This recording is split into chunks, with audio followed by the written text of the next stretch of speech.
Welcome to health file.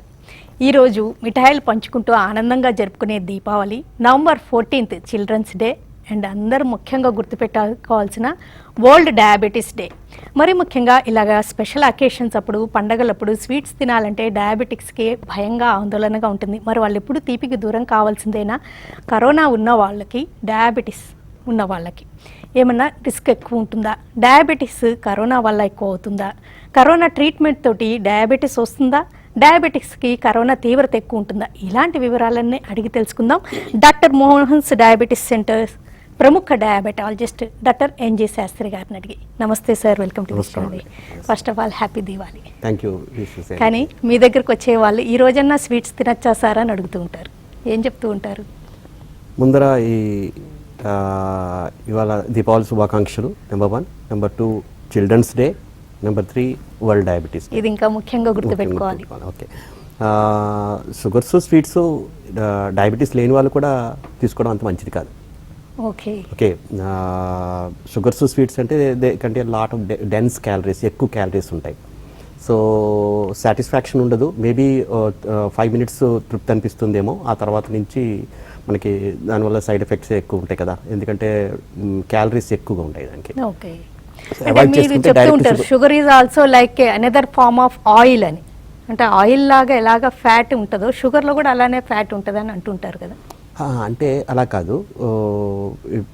Hyper glycaemia అంటే sugars బాగా ఎక్కువగా ఉన్నప్పుడు వాళ్ళకి దాంతోపాటు ట్రైగ్లిజరైడ్స్ అని ఇంకోటి కూడా పెరుగుతాయి.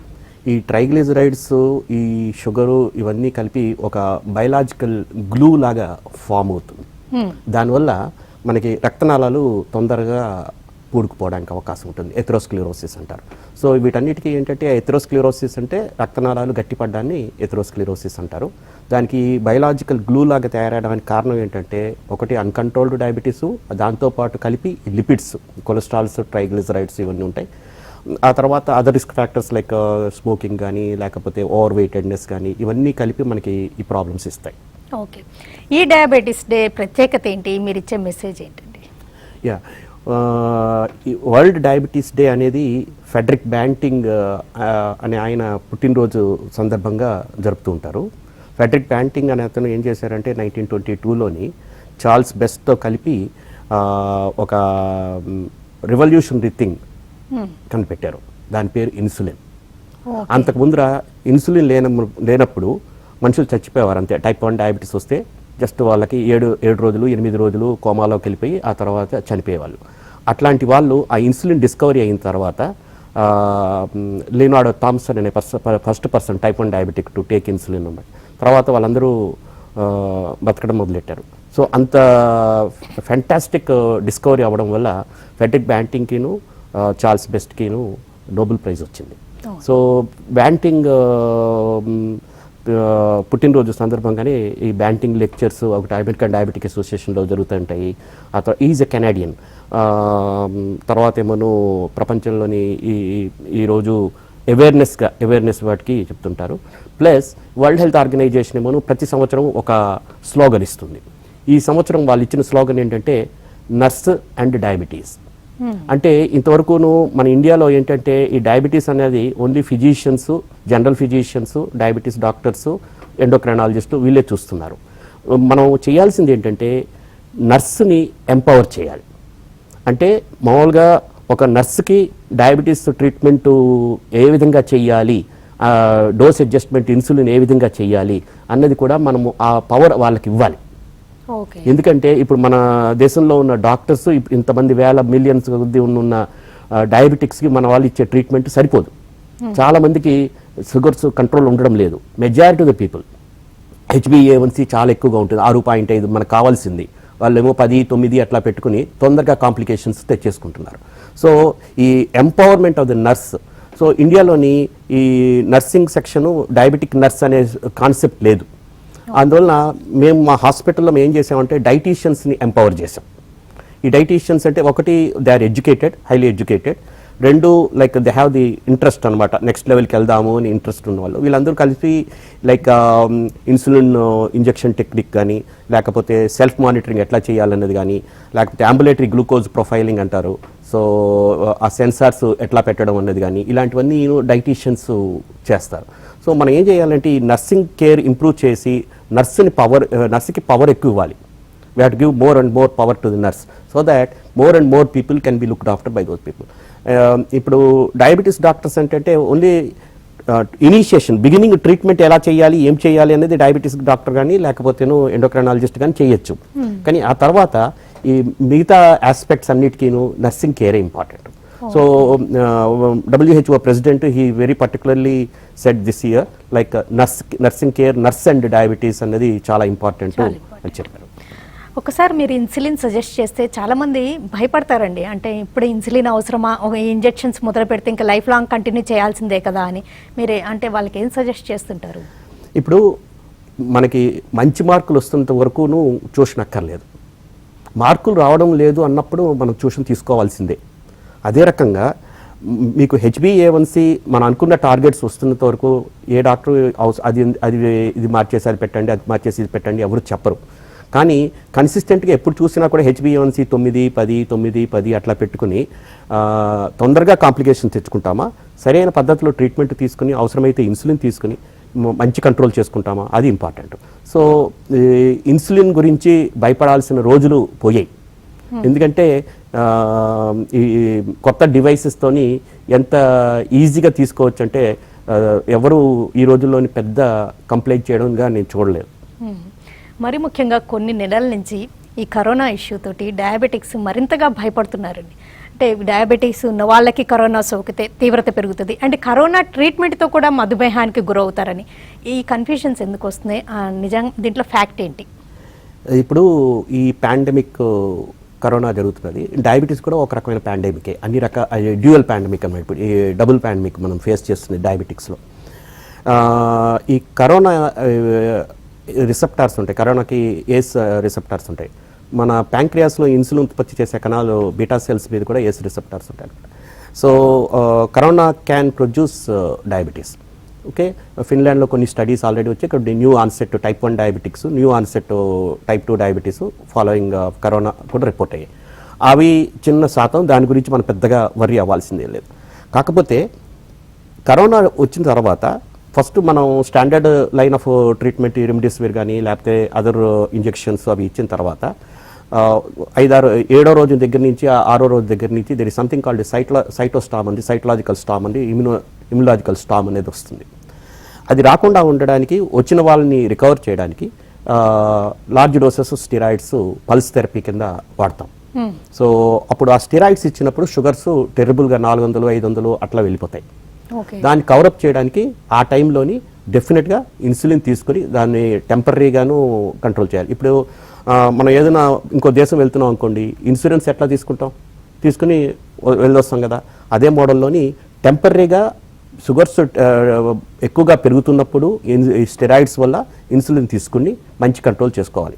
అవసరమైతే 2 లేక 3 సార్లన్నా ఇంజెక్షన్స్ తీసుకోవాల్సి ఉంటుంది. ఓకే, అంటే స్టెరాయిడ్స్ తీసుకోమని మీరు సజెస్ట్ చేస్తారా ఒక డయాబెటిస్? అవసరమైతే డెఫినెట్గా అవసరమైతే తీసుకోవాలి. ఇప్పుడు కోవిడ్ వచ్చి చచ్చిపోవడం బెటరా, లేకపోతే దాన్ని ఇమ్యులాజికల్ స్టామ్ అది ప్రివెంట్ చేయడానికి స్టెరాయిడ్ తీసుకోవడం బెటరా? డెఫినెట్గా లైఫ్ ఈజ్ మోర్ ఇంపార్టెంట్ అంతే. సో అప్పటికి వచ్చేసరికి మనము ఈ logic is very more important, లాజికల్గా ఉండాలి. ఈరోజు చిల్డ్రన్స్ డే కూడా కదండి, కానీ దురదృష్టవశాత్తు పిల్లల్లో కూడా డయాబెటీస్ ఎక్కువ ఉంటుంది, జువెనైల్ డయాబెటీస్ అంటే టైప్ 1 డయాబెటీస్ ఎక్కువ ఉంటుంది. అంటే చిన్నప్పటి నుంచే వాళ్ళు డయాబెటీస్ ఎందుకు గురవుతారు, డయాబెటిక్స్ ఎందుకు అవుతారు, డయాబెటీస్కి అసలు రీజన్స్ ఏంటి పిల్లల్లో మరి ముఖ్యంగా? ఓకే, ఇప్పుడు మనం చిన్నపిల్లల్లో టైప్ 1 డయాబెటీస్, చిన్నపిల్లల్లో టైప్ 2 డయాబెటీస్ 2 ఉన్నాయి. ఈ చిన్నపిల్లల్లో టైప్ 1 డయాబెటీస్ అంటే ఒక పర్టికులర్ జెనెటిక్ స్ట్రక్చర్ ఉన్న వాళ్ళకి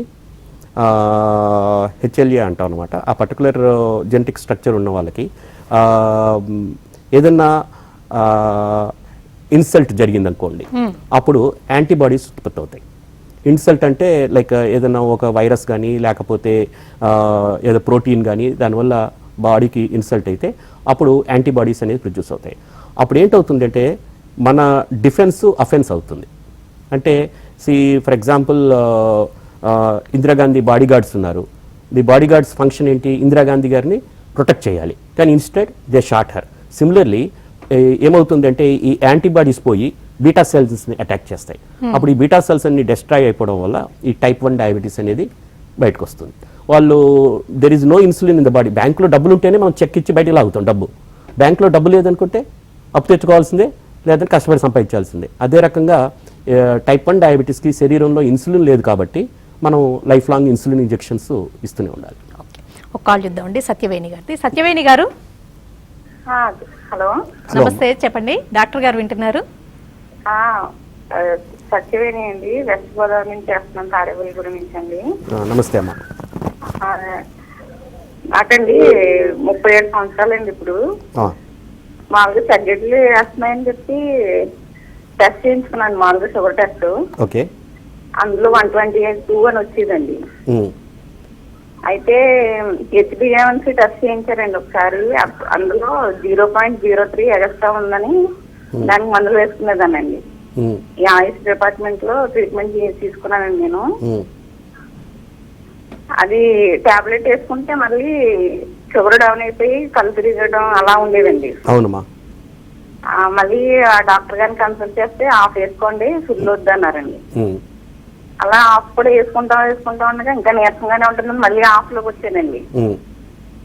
అది అలా కంటిన్యూ అవుతా ఉండగా ఈ కరోనా వచ్చిందండి నాకు. కరోనా వచ్చి తగ్గిపోయాక మళ్ళీ ఒకసారి మామూలుగా చేయించుకున్నాం టెస్ట్ అన్ని చేయించుకుంటానండి. తిన్న తర్వాత 180 వచ్చిందండి. 122 లో ఉండేది ఎప్పుడు నాకు. దానికి మరి ఇప్పుడు ఏమన్నా మీరు సజెస్ట్ చేస్తారండి?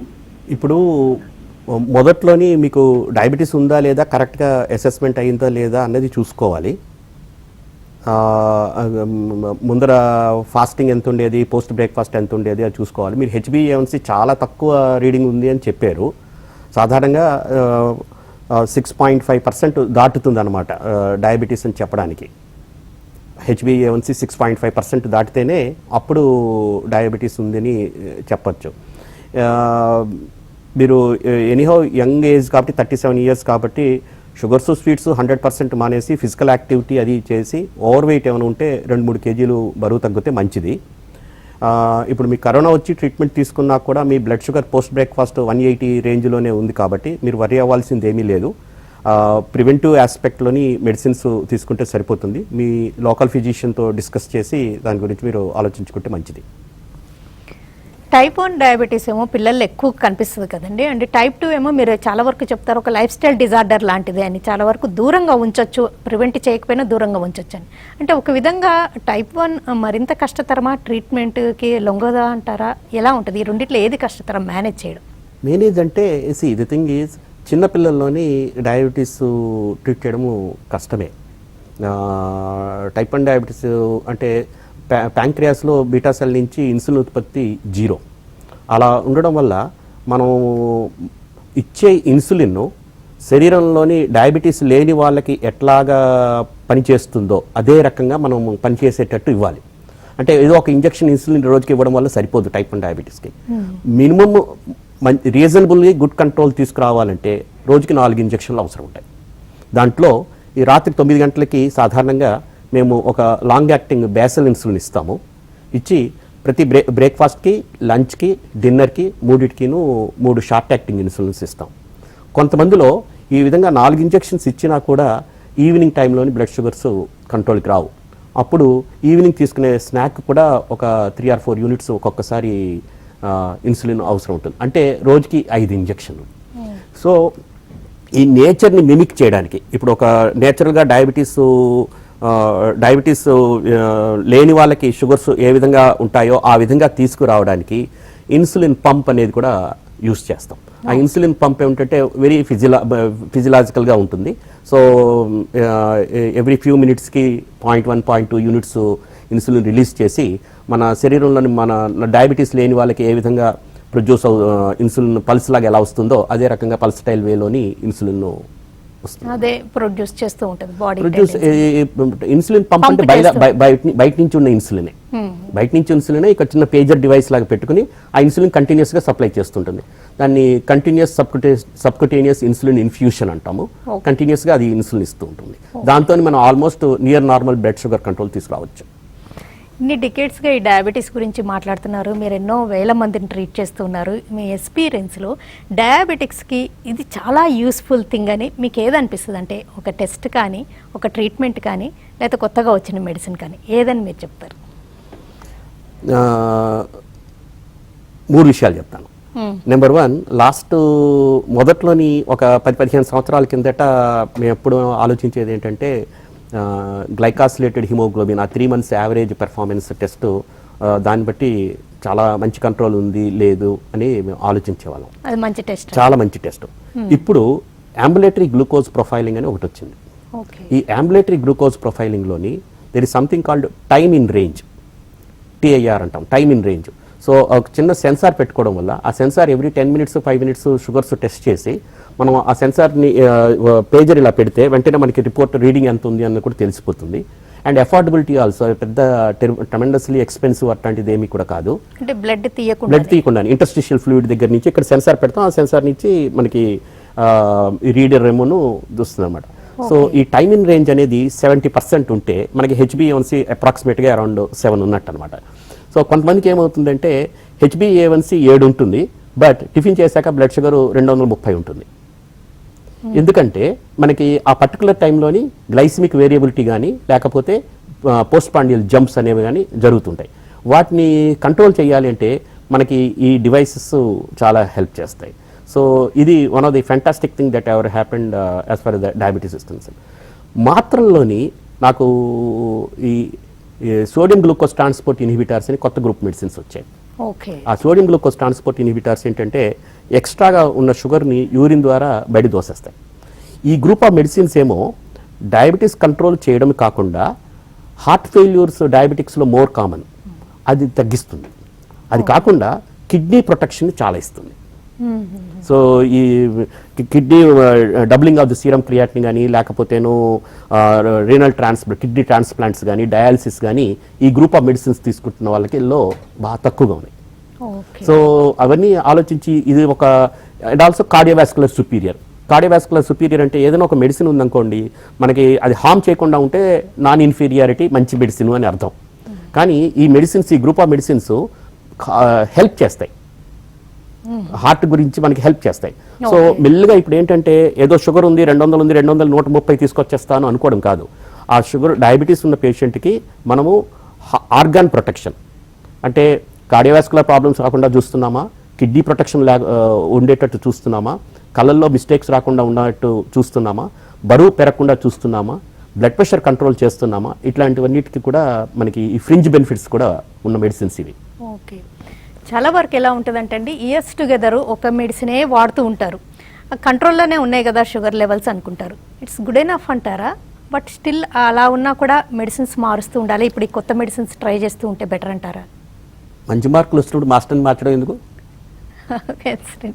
మనకి రీడింగ్స్ బాగున్నాయి, 70 సంవత్సరాలు ఒకే మెడిసిన్ వేసుకున్నా కూడా ఏం ప్రాబ్లం లేదు, మంచి కంట్రోల్ ఉంది, అందుకని కావాల్సింది ఏంటి?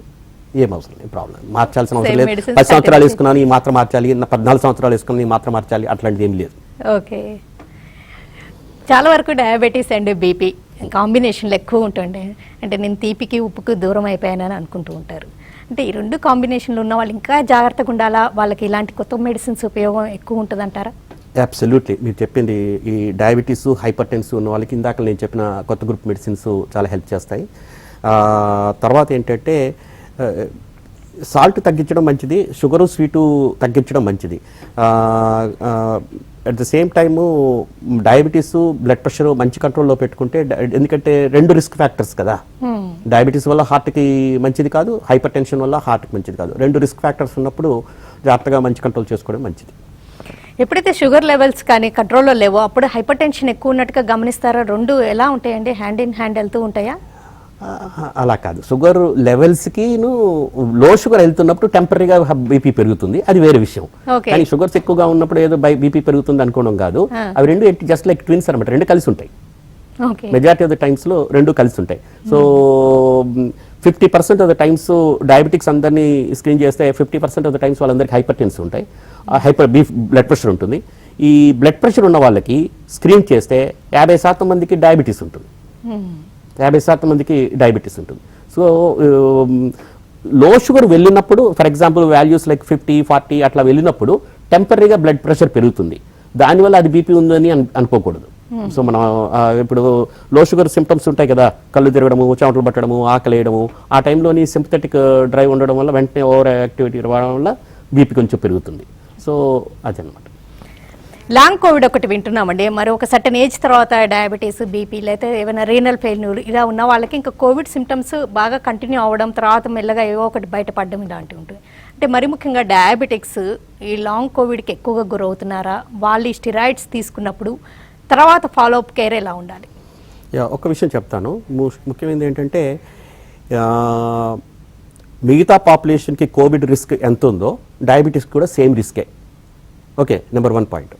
కానీ డయాబెటీస్ ఉన్న వాళ్ళకి కోవిడ్ వస్తే సివియర్గా వస్తుంది. ఆ డిఫరెన్స్ మనం అర్థం చేసుకోవాలి.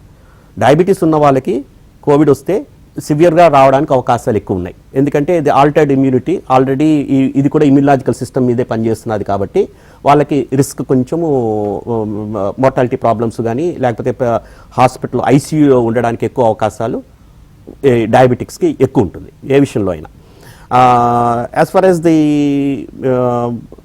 డయాబెటీస్ ఆ టైంలోనే కోవిడ్ టైంలోనే అవసరమైనప్పుడు డయాబెటిక్స్ కింద చెప్పినట్టు స్టెరాయిడ్స్ అది అవసరమైతే తప్పకుండా ఇప్పించుకుని దాన్ని కవరప్ చేసుకోవడానికి ఎడిక్వేట్గా ఇన్సులినైజేషన్ చేయాలి.